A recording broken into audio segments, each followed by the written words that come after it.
Nggak boleh bicara wakil rakyat. Jadi Mbak Nana alasannya KPK bermasalah dan oleh karena itu ini namanya sesat. Bismillahirrahmanirrahim. Assalamualaikum warahmatullahi wabarakatuh. Kali ini saya berkesempatan kedatangan sahabat saya, Uray Andro Octavia, People Development Consultant di Bandung. Tapi saya sering manggilnya Kang Babas. Kang Babas, kemarin rame tuh pembahasan Puan Maharani di Sumbar ya.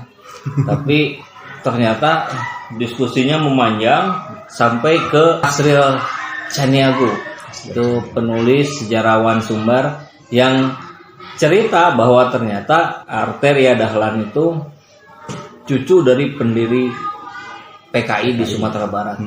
Tapi bukan itu pembahasannya. Nah, yang jadi pembahasan itu adalah ketika sosok Arteria Dahlan ini muncul kembali, publik kemudian diingatkan dengan kasusnya di tahun lalu. Dan kurang lebih di dekat-dekat yang sama tuh, Oktober, kan sekarang September ya. Oktober tahun lalu itu ada adegan yang membuat riuh satu negara gitu, mungkin juga di berbagai negara lain yang menonton, ketika Arteria Dahlan debat dengan Profesor Emil Salim, kemudian sambil menunjuk-nunjuk, sambil bilang Anda sesat dan sebagainya. Nah, ini kan sebetulnya buat kita-kita nih praktisi psikologi ini menarik untuk kita cermati, menarik untuk kita jadikan pelajaran dalam konteks bagaimana mengembangkan manusia-manusia Indonesia yang berkualitas kan gitu ya. Bisa ada pengantar dulu nggak kira-kira tentang sosok Arteria Dahlan ini? Jadi yang menjadi soal Bung adalah ya, ada credibility gap. Bung bilang saya dipilih. Yang menjadi persoalan itu apa, cara memilih itu bebas dari korupsi. Iyalah. Ada buku, Bung. Jangan, nggak, Prof nanya saya terpilih bebas Betul korupsi dah. atau tidak. Saya yakin. Ada laporan demokrasi for sale.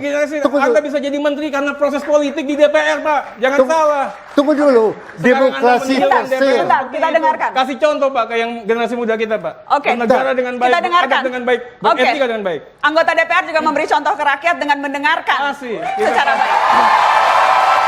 Silakan. Supporter apa ini? Yang menjadi persoalan adalah bahwa dalam demokrasi kita ada laporan, bahwa ada buku namanya tapi jangan digini. Sebentar. Dengar dulu. Ih, jangan digeneralisir. Ya. Oke. Demokrasi for sale ya, dan seluruh yang terjadi penangkapan dari KPK adalah para politisi yang dipilih. Jadi persoalan adalah pemilihan kita yang kita jalankan belum tentu kredibel. Itu menjadi persoalan. Jadi Bung bangga saya dipilih. Tapi apa betul pilih secara betul? Iya. Berapa ongkos yang belum keluarkan? Dari mana Bung dapat uang? Kalau saya bisa, Pak. Oke. Ya. Baik, Tapi bergantian kita tidak bicaranya. boleh menutup mata kalau memang harus ada pembenahan terkait dengan KPK. Saya Tahu nggak, Bro? merespon sedikit, Bung. Siapa pelakunya? Begini Bung, di dalam aturan undang-undang KPK ada kewajiban menyampaikan laporan. Nggak pernah dikerjakan, Prof. Prof, tahu nggak? Tiap tahun dia menyampaikan Mana, laporan. Prof? Saya di DPR, Pak Prof. Nana. Nggak Ya. boleh begitu, Prof. Saya di DPR, saya yang tahu, Prof. Oke. Mana? Oke. Prof sesat. Mbak Nana, Ini namanya sesat. alasan menariknya kan begini, KPK butuh dewan Sesat, Prof. pengawas. Bentar, kita dengarkan, Sehingga kemudian karena kerja KPK bermasalah itu disebabkan Bukan, kamu tahu apa diperlukan lagi? dewan Bentar, kita pengawas, dengarkan. ya. Ini bukan di DPR, Jadi- di sini semua jadi- orang menghargai pembicaraan. Jadi, kamu tahu apa lagi? jadi- Sebentar, jadi- Bung Arteria, Ya. sebentar. KPK kinerja bermasalah. Saya nggak mau ada yang- ruang Bung untuk Arteria, penyesatan. sebentar. Saya tidak mau ada ruang untuk penyesatan, itu saja. Ketika tadi Anda berbicara, semua orang Enggak, mendengarkan. kalimatnya juga gerombolan anggota DPR. Kamu siapa? Saya katakan begitu. Saya Betapa warga terhormatnya negara kamu. Indonesia. Ya. Sebentar. Jangan bicara rakyat. Kamu ikut pemilu dulu. Saya Ikut pemilu dulu. Baik. Kalau kamu ikut pemilu, kamu dipilih, kamu wakil rakyat Anda Indonesia. dengarkan juga. Oke. Ya. Jangan bicara wakil rakyat kamu. Jadi Mbak Ya. Nana Rakyat alasannya yang mana? KPK Bang Arteria, bermasalah ubah kinerjanya. kalimatmu. Oleh karena Sopan itu sedikit. butuh dewan pengawas. Emang DPR benar kinerjanya? Kenapa tidak ada dewan pengawasnya? Setiap tahun, Bang itu, Bang. setiap tahun, prolegnas tidak pernah Aduh. terpenuhi. Ini ahli Setiap tata tahun. negara nggak Tidak belajar. pernah 10% pun prolegnas Ahli tata dipenuhi. negara apa kamu? Tetapi tidak pernah KPK itu diawasi dan tidak pernah ada rencana pembubarannya. Oke. Kita mendukung KPK karena sederhana. Karena KPK selalu ingin dimatikan oleh para politisi dan kita yakin KPK sudah di jalur yang benar. Karena apa? Sederhana. Oke. Sejarah menyatakan begitu. Ya luar biasa. Luar biasa panasnya. Sebetulnya kalau dalam proses debat itu biasa. Ya. Apalagi politikus. Betul. Itu kerjanya memang tukang debat. Harus berdebat di gedung parlemen. Tapi yang jadi soal itu kok itu kan sosok orang tua gitu ya. Barangkali bisa jadi seumur tuh sama orang tuanya Arteria. Betul. Kok bisa sih? Emang apa sih yang mendasari orang bisa seperti itu gitu? Sikapnya. Nah, jadi pada dasarnya sikap itu kan muncul karena ada yang pertama aspek kognitif, ya, aspek emosi, gitu kan, dan psikomotor. Ketika sikap ini muncul di lapangan, di lingkungan sosial, berhadapan dengan orang lain, itu bisa diterima atau tidak, karena kan itu penilaian dari publik. Nah sebenarnya ada yang lucu juga waktu saya baca tadi cuplikannya, baca beritanya, ada juga orang-orang yang mengatakan ya itu kan wajar, namanya orang DPR ya sering berdebat gitu kan, ya itu kan memang karakternya dia gitu kan, katanya seperti itu. Cuman kan tetap kita tumbuh dari kecil hingga dewasa, sekolah, ujung-ujungnya kan masuk ke lingkungan masyarakat, masuk ke lingkungan sosial. Di situ ada norma-norma, ada aturan-aturan, ada yang tertulis dan tidak tertulis. Di antaranya ada kebiasaan-kebiasaan. Dan kalau buat saya pribadi, ya nabrak. Ya tadi ya salah satu contohnya sikapnya ini kok tidak menghormati orang tua, gitu ya. Padahal ini usianya jauh gitu. Walaupun kalau dilihat secara peran, iya politikus ya seperti itu. Gitu kan? Gitu. Nah kalau ditanya mengenai gimana sih, kenapa ya bisa sampai ada dorongan seperti itu? Bisa jadi dorongannya memang orang yang punya dorongan yang besar, dia ambisius gitu kan, memang wah pokoknya saya harus menang misalnya gitu, segala hal ditabrak, ada orang-orang seperti itu. Atau sisi emosional gitu ya, saya nggak tahu apakah di belakang layar, di balik pengalamannya beliau gitu ya, sepanjang kehidupannya beliau, apakah ekspresi emosi seperti itu yang menjadi di kesehariannya gitu kan. Jadi sehingga ya itu sudah membentuk dirinya, gitu kan, itu terlalu biasa. Tapi kira-kira itu bisa diprediksi nggak bahwa Arteria Dahlan ini sosok di kesehariannya juga seperti itu, atau nggak bisa karena itu dianggap sebagai sebuah panggung lah misalnya? Nggak bisa dipastikan gitu? Nggak bisa dipastikan, karena kan kita melihat dari satu sisi. Berperan bermacam-macam, ya contohnya saya, pagi-pagi jadi guru SD, karena membimbing anak PJJ. Ya kan, sampai jam 10, jam 11, lalu lanjut kerja, saya berubah peran menjadi seorang pekerja.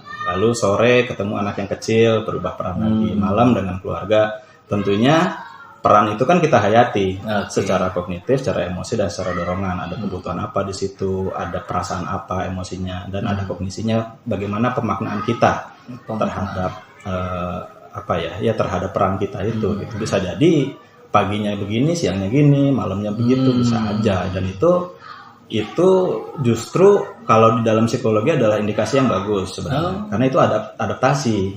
Jadi adaptif orangnya sesuai dengan lingkungannya. Nah, sesuai dengan lingkungannya ini yang jadi pertanyaan, gitu kan. Penghayatan terhadap peran, gitu ya. Ya. Oke. Dalam konteks yang netral sebetulnya itu bagus ya, ketika kita bisa menempatkan diri sesuai peran saat itu sedang apa gitu, sebagai apa. Tapi kalau kita lihat dalam kacamata umum sajalah, keberadaan dia di forum itu sebagai wakil rakyat, ya. Kan berarti kan kita bisa lihat nih, apa sih peran yang harus dimainkan oleh wakil rakyat itu, kan gitu ya. Pertama dia menyuarakan suara rakyat, gitu kan. Kemudian dia memperjuangkan peran aspirasi. Kemudian ada peran DPR sebagai yang mengawasi pemerintah dan sebagainya lah. Apakah itu bisa dimaknai sebagai ya dia sedang memainkan peran sebagai wakil rakyat, atau ya tetap nggak bisa karena kita hidup di Indonesia, ada adab gitu kan, ada gimana kira-kira? Kan kalau kita bicara aturan, norma, dan kebiasaan itu selalu bertingkat sebenarnya, ya kan? Ada aturan-aturan yang apa ya, aturan-aturan entah itu tertulis dan tidak tertulis, misalnya saya dan Kang Saiful misalnya kan, atau dengan saya dan kelompok, saya dan instansi, saya dan lingkungan RT RW, dan saya sebagai masyarakat, ya kan, dan terakhir saya sebagai manusia yang berkewarganegaraan Indonesia, gitu kan. Nah, di Indonesia yang paling general adalah ya kita hormat pada orang tua, kan itu jadinya yang jadi dipermasalahkan. Ya. Kenapa dipermasalahkan? Karena kacamata umum melihat ya kita di Indonesia ya ada norma ya. Kalau sudah masuk YouTube sekarang kan itu ditonton kan ya, apa yang ditampilkan oleh seorang Arteria Dahlan ini ditonton oleh berbagai kalangan, berbagai lapisan, berbagai umur. Nah, kita kan juga menginginkan bahwa generasi muda yang diwakilkan oleh Arteria Dahlan ya, yang sosok yang masih muda juga, kan ini menjadi contoh yang tidak baik. Betul. Ya. Gimana nih peran kita praktisi psikologi menyikapi itu gitu. Pelajaran apa yang bisa diambil gitu sehingga ini terminimalisir lah gitu. Contoh yang nggak bagus ini gitu. Kami atau saya lah, jangan kami ya, nanti saya jadi mewakili Koalisi Aksi Menyelamatkan Indonesia. gitu. Ya. Kita tuh kecil tumbuh dan berkembang dengan orang tua dulu. Itu yang pertama. Signifikan others kita adalah ayah dan ibu, atau untuk beberapa orang mungkin nenek dan kakek. Tergantung dia hidup di saat kecil dengan siapa gitu ya. Nah, di situ sudah mulai pembelajaran sebenarnya kan. Sudah mulai ada pembelajaran. Entah itu yang namanya norma dan aturan, entah itu yang namanya hormat menghormati dengan kakak, dengan adik. Itu tuh dari kecil banget itu sudah dipelajari sebenarnya. Terus beranjak dewasa, masuk sekolah, kenal dengan peer group, dengan kelompok, dengan gender yang berbeda, gitu kan. Sampai masuk kerja dan masuk menjadi bagian dari masyarakat. Nah, sebenarnya kalau apa yang bisa kita kembangkan atau yang harus kita benahi, kalau ditelusuri pasti kembali ke sana, gitu. Ke lingkungan pembentuknya. Ke lingkungan pembentuk. Jadi sebenarnya kalau saya rasa, kenapa ketika Arteria Dahlan cara berdebat lah, katakan itu, cara berdebatnya sampai seperti itu, kalau ditelusuri itu pasti ada di setiap event kehidupannya gitu. Ketika dia kuliah dia begini, ketika dia SMA dia begini, SMP begini, sampai ternyata di rumahnya seperti ini. Misalnya itu ya, believe it or not, pasti bisa ditelusuri gitu sebenarnya. Dan kalau mau membenahi, kalau secara keseluruhan ya masa kita kembali ke zaman dia kecil gitu ya, tapi kan kita tetap harus belajar gitu. Nah, yang mungkin yang bisa saya sampaikan adalah, kan bisa jadi kan artinya kan fokus kita sebetulnya kan bukan pada sosok Arteria Dahlannya, tapi bagaimana perilaku itu tidak terjadi semakin banyak. Betul, gitu kan. Betul. Nah, makanya pembelajaran tentang norma kebiasaan itu ya tadi yang saya sampaikan, itu dibentuk sejak kecil. Jadi ya kalau saya, Kang Nopul yang sudah sebagai orang tua ya harus menyadari ya, harus sangat sadar bahwa mungkin tanpa sengaja, pasti nggak mungkin lah ada orang tua yang sengaja membentuk anaknya menjadi seorang yang agresif gitu. Saya rasa nggak mungkin. Tapi tanpa sengaja membentuk anak menjadi agresif. Contohnya dengan pembiaran. Ya, misalnya pembiaran, dia marah dibiarin, dia nangis dibiarin. Akhirnya dia nilai, marah itu nggak apa-apa. Marah dengan teriak-teriak itu nggak apa-apa. Akhirnya terbawa, itu bisa jadi terbawa sampai. Kalau yang sebaliknya, lu ditekan di keluarga, kemudian itu mungkin juga nggak? Ya. Di luarannya justru munculnya di luar gitu. Ada kemungkinannya. Ada kemungkinannya dia akan berontak, ada kemungkinannya dia akan nurut.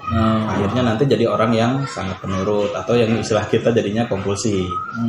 Jadi harus diatur, harus diarahkan gitu.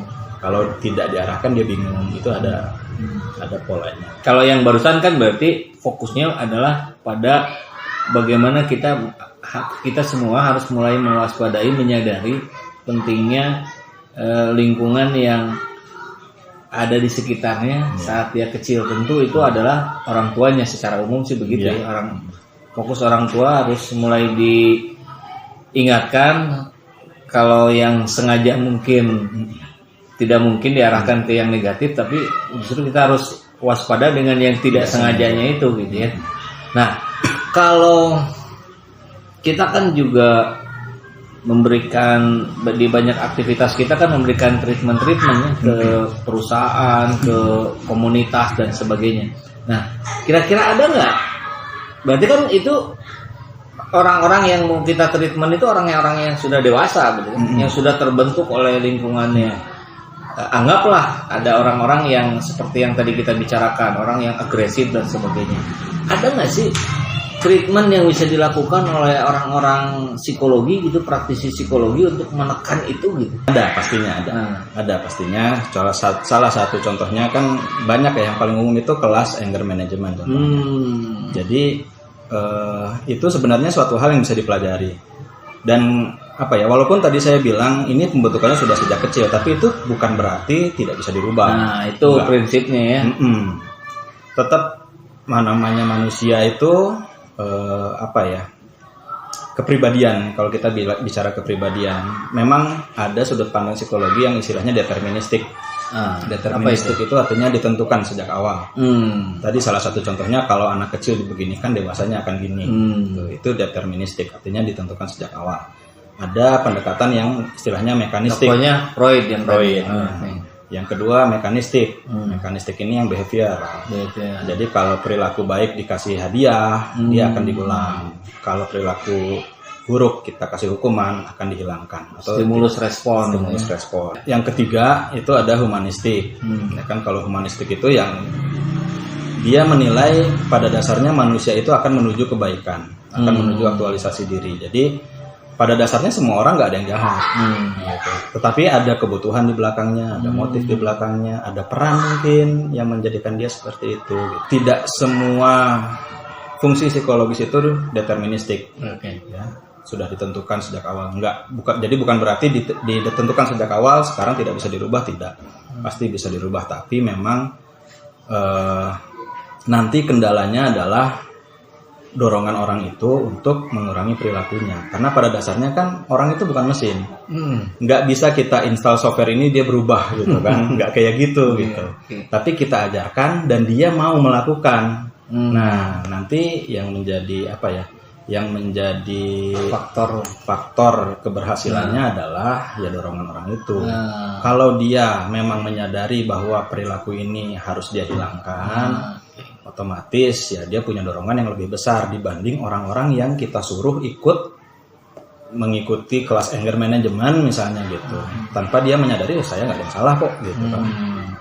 Pasti itu berbeda nanti efektivitasnya. Kira-kira ada gambaran nggak secara umum lah kelas anger management itu isinya kayak gimana gitu, atau ya seperti apa tahapannya? Nggak, pada dasarnya gini. Anger itu kan atau kemarahan itu emosi. Nah, biasanya pendekatan yang digunakan, kalau saya akan menggunakan pendekatan kognitif. Jadi kalau kognitif itu adalah emosi itu tidak dihasilkan oleh kejadian. Misalnya kita besok ujian, makanya saya cemas. Saya diputuskan pacar, makanya saya depresi. Saya saya dihina, makanya saya marah. Bukan kayak gitu. Tapi ada sisi kognitifnya. Artinya ada peran kognitif di situ dalam kita menilai event atau kejadian. Saya besok ada ujian, tapi saya siap. Artinya saya nggak cemas. Ya kan, emosinya beda. Nah, termasuk nanti anger.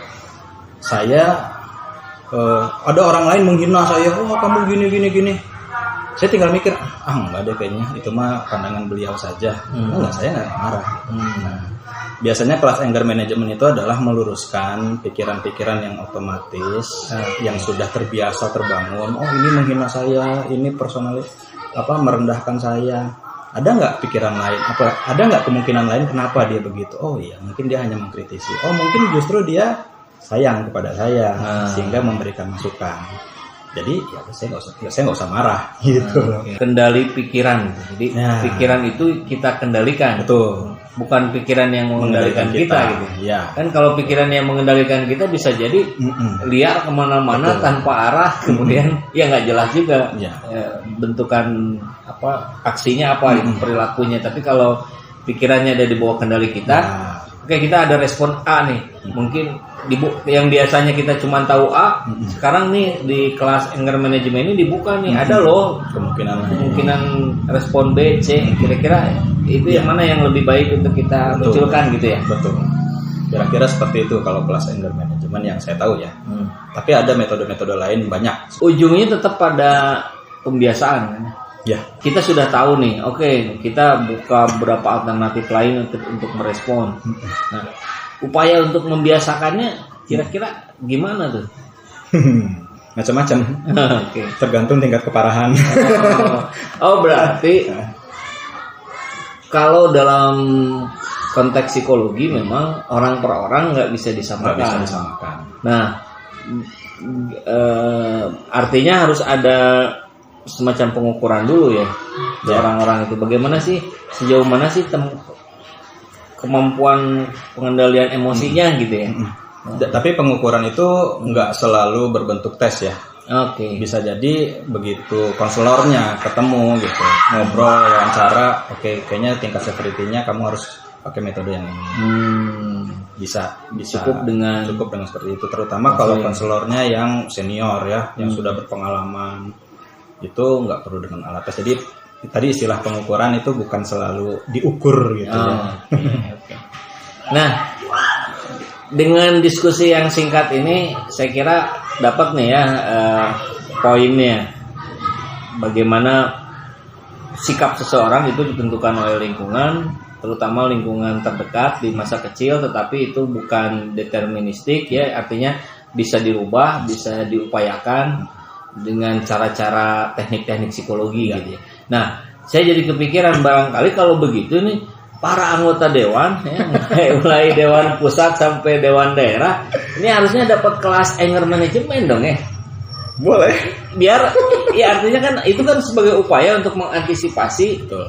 tidak terjadi lagi peristiwa-peristiwa semacam yang di awal kita bahas tadi kan. Iya. Orang sekarang bikin SIM aja pakai psikotes. Nah, iya. Cuman itu teh psikotesnya kayak gimana? Tahu. Pakai MMPI meren.